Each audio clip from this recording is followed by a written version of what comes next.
नमस्कार मित्रांनो, मैत्रिणींनो. माझं नाव शीला आहे. मी अवघ्या 30 वर्षाची, तरुण, सुंदर आणि गोरीपान. माझे लांब सडपातळ काळे केस, टोकदार डोळे आणि हसरा चेहरा लोकांना आपोआप आकर्षित करतो.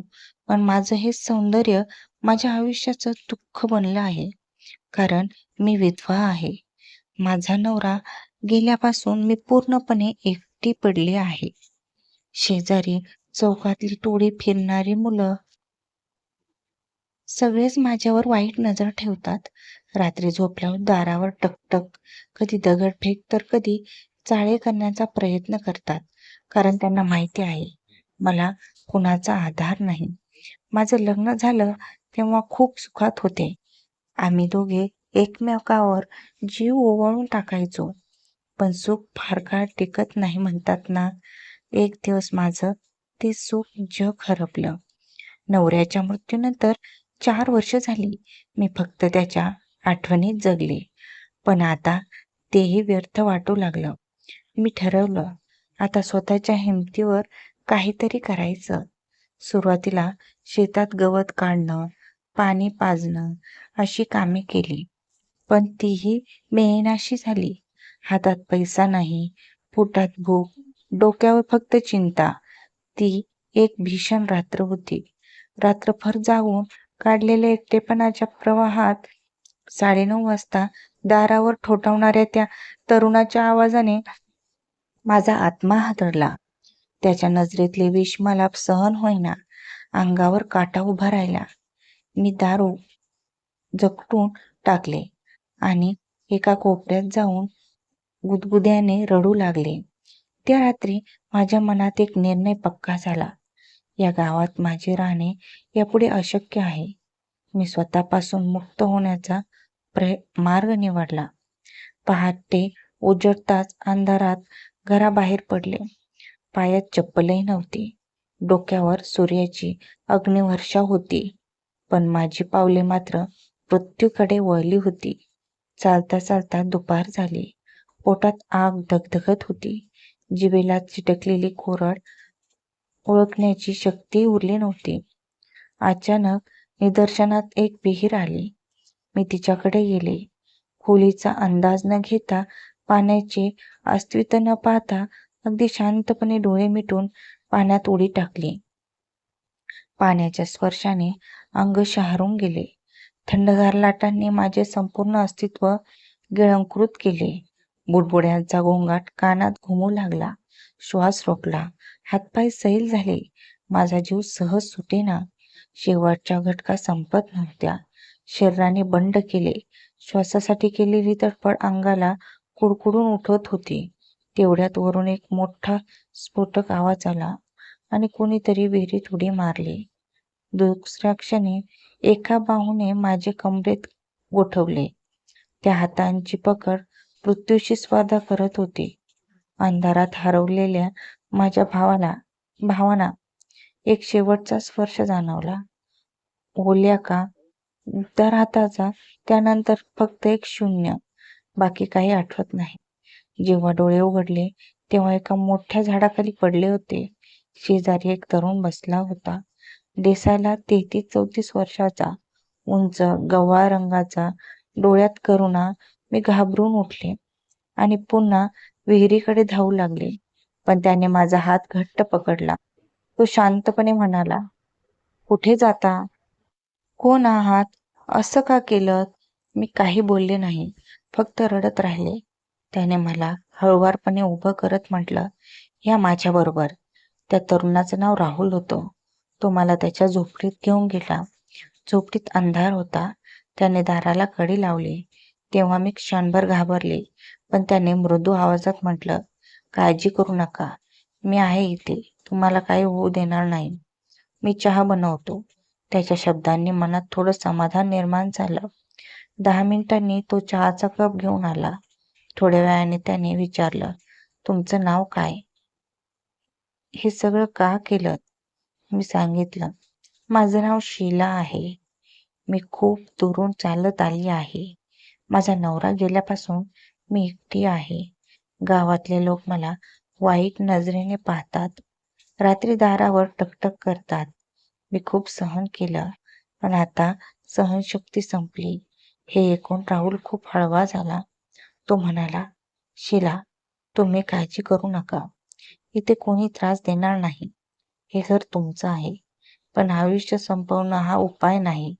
आयुष्य एकदाच मिळतं, ते आनंदाने जगण्यासाठी." त्याच रात्रीपासून मी तिथे राहू लागले. मी स्वयंपाक करते, तो शेतात काम करत असे. हळूहळू आमचं नातं दृढ होत गेलं. राहुल अविवाहित होता, तर मी विधवा. माझ्या मनात त्याच्यासाठी आदर वाटू लागला, पण मी स्वतःच्या भावना लपवून ठेवल्या. एके दिवशी दुपारी साधारणतः 3 वाजता आम्ही दोघे शेतात गवत काढत होतो.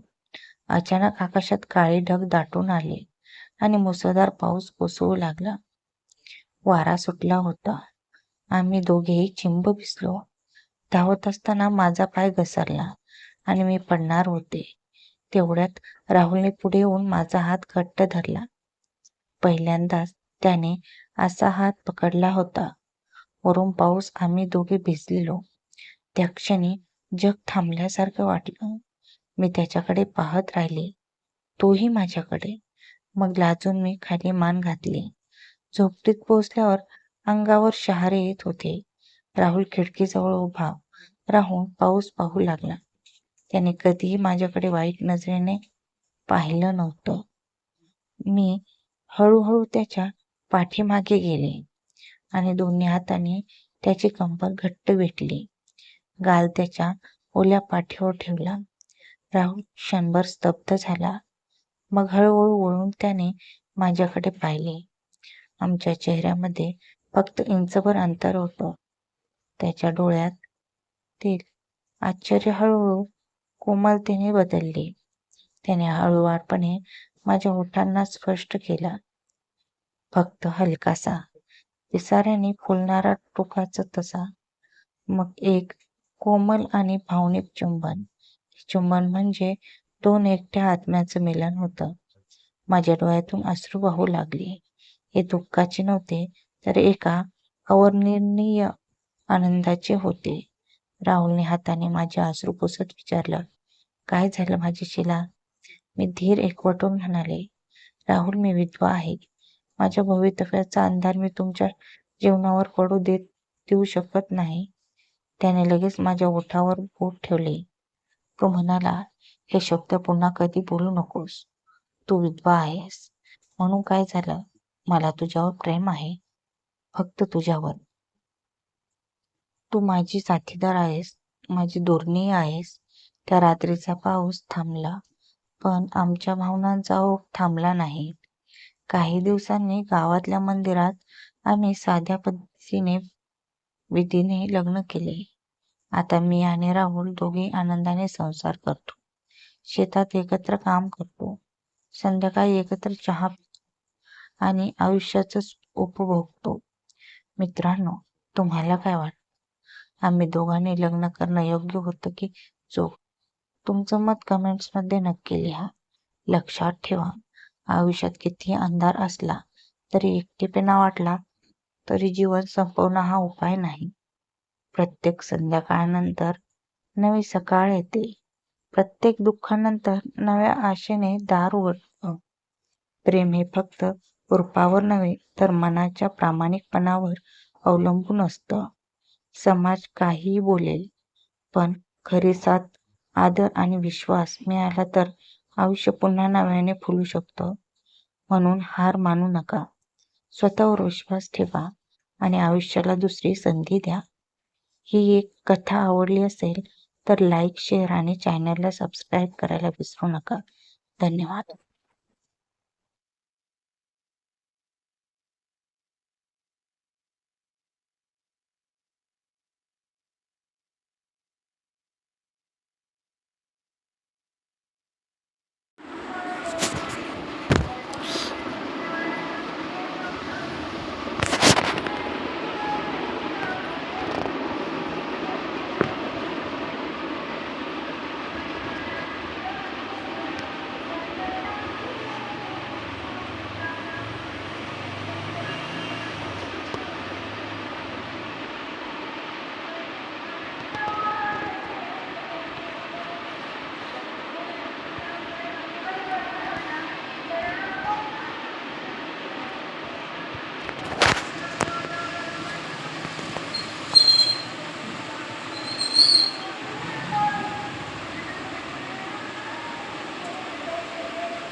मग खेळायचं इथे.